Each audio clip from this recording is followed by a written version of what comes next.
আমাদের সরকারি কোনো অনুষ্ঠানে এখন কিন্তু আপনারা সিঙ্গেল ইউজ প্লাস্টিক দেখবেন না।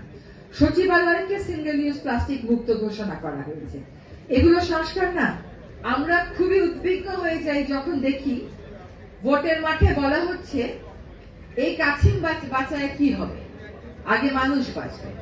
সেই উদ্বিগ্ন হয়ে যাওয়ার বিপরীতে আমাদের পরিবেশবাদী সংগঠনগুলো কি দাঁড়িয়েছে এবং বলেছে যে সেন্ট মার্টিনে যে নিষেধাজ্ঞা আরোপ করা হয়েছে, যার ফলে সেন্ট মার্টিন ফেরত আসছে, তার প্রাণ বৈচিত্র্য জীব বৈচিত্র্য ফেরত আসছে, সেগুলো অব্যাহত রাখতে হবে। আগামী সরকারের কাছে এটা আমাদের দাবি। দাঁড়িয়েছেন আপনারা? বলেছেন এই কথাটা একবারও? কোন বিশেষজ্ঞ যে ফেরত এসে বলে নাই যে ওখানে উন্নতি ঘটছে না। এই উন্নতিটা ঘটাতে গেলে আপনাদেরকে এটাও তো সংস্কার। এবং এই যে নিষেধাজ্ঞাগুলো, এগুলো একটাও কিন্তু আমার সময় আরোপ করা না। এগুলো 2016, 17, 18, 19, 20, 21, 22 প্রতি বছর আরোপ করেছে। আমি কেবল উদ্যোগের বাস্তবায়নের উদ্যোগটা নিয়েছি। এইটা কি সংস্কার না? এবার বলেন তো, 11টা কমিশন সংস্কারের প্রস্তাব দিয়েছে। সব সংস্কার প্রস্তাব বাস্তবায়ন হয়ে গেছে? তো আমরা যে বাস্তবায়নের কাজটা শুরু করলাম, আমি মনে করি এটা একটা সংস্কার।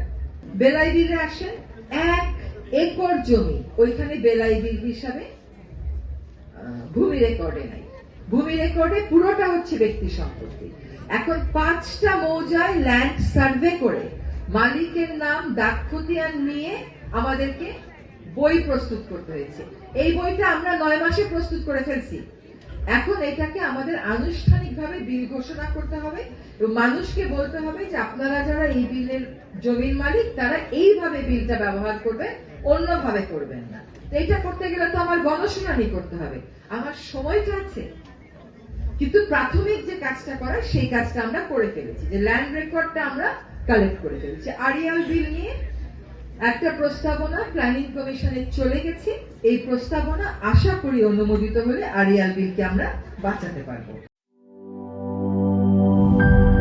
গুড লাক পেনের সফট অয়েল বেসড ইঙ্ক দেয় নিখুঁত লেখার আত্মবিশ্বাস। Good luck pen, make your lakh.